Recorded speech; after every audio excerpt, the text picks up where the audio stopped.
Assalamualaikum warahmatullahi wabarakatuh. Welcome to English lesson. Baik, dalam kesempatan ini kita akan membahas tentang narrative tag. Are you ready? Narrative is an imaginative story to entertain people. Jenis teks ini berupa cerita khayalan atau dongeng yang bertujuan menghibur orang. Types of narrative tag: fairy tale atau dongeng, kemudian folk tale, cerita rakyat, fable, cerita binatang, dan legend.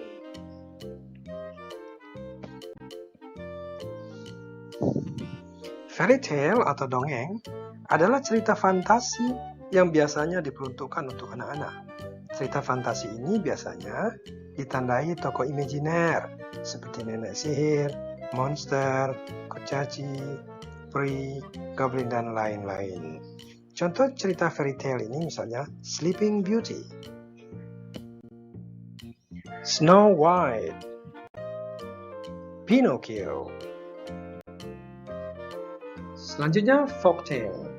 Folk tale adalah cerita rakyat, sebuah cerita turun-temurun sehingga menjadi bagian dari tradisi suatu masyarakat. Contohnya Malin Kundang, Sang Kuryang.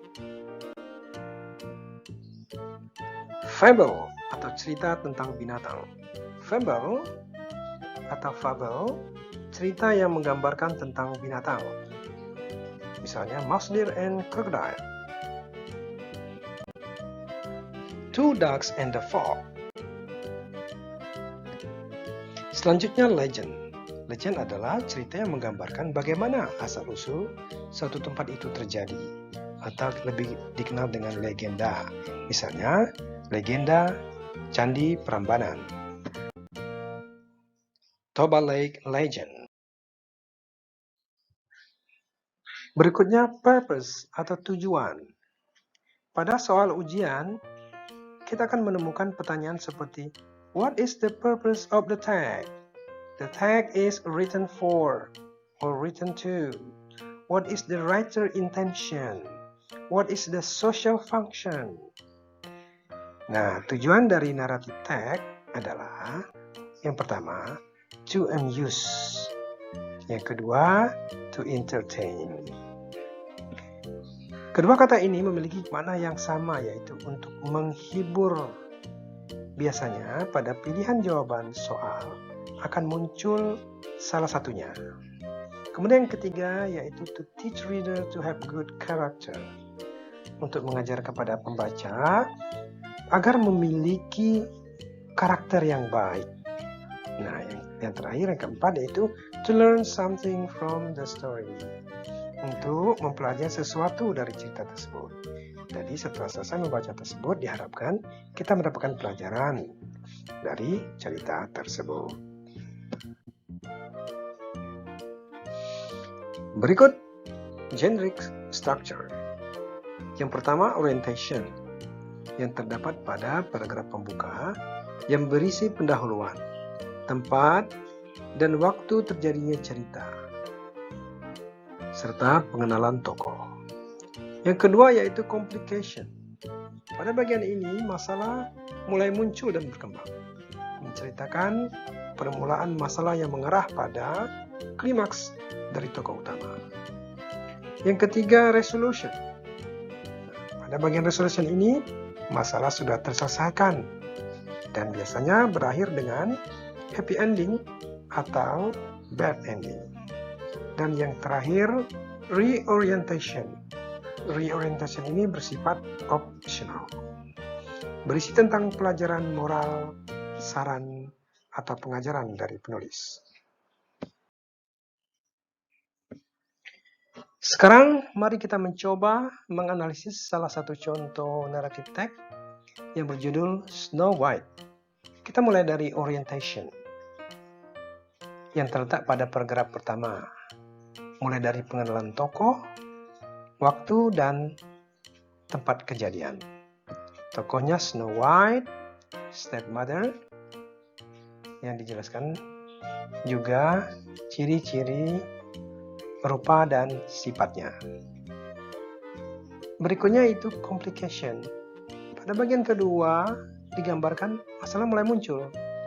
Ibu tiri Snow White mulai marah karena mengetahui Snow White lebih cantik dari dirinya menurut cermin ajaib yang ia tanyakan. Lalu dia meminta para pembantunya untuk membawa Snow White ke hutan dan membunuhnya. Tetapi para pembantunya tidak menuruti perintah untuk membunuh Snow White. Snow White tinggal di hutan sendirian dengan rasa takut. Lalu pada bagian resolution, masalah mulai teratasi karena pangeran mengetahui kejadian yang menimpa Snow White dan menjemputnya ke istana. Terakhir, pada bagian reorientation atau bentuk, diceritakan Snow White hidup bahagia di sebuah istana yang megah. Cerita ini berakhir dengan happy ending. Pada bagian ini kita akan membahas language features atau ciri kebahasaan. Biasanya naratif type menggunakan past tense, kata kerja bentuk lampau. Misalnya, she lived in a village. Lalu adverb of time, misalnya once upon a time, one day, long time ago. Berikutnya juga menggunakan action verb, kata kerja aktif seperti kill, cried, walk, ran, dan sebagainya.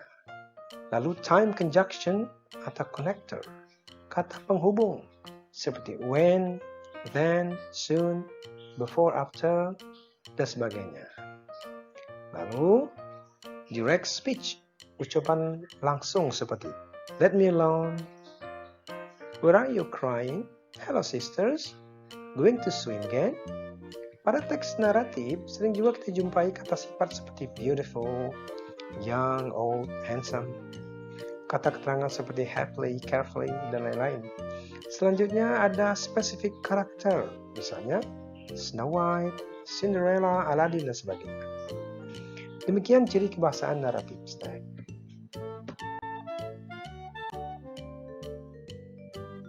Sebelumnya kita sudah membahas language features dari teks naratif.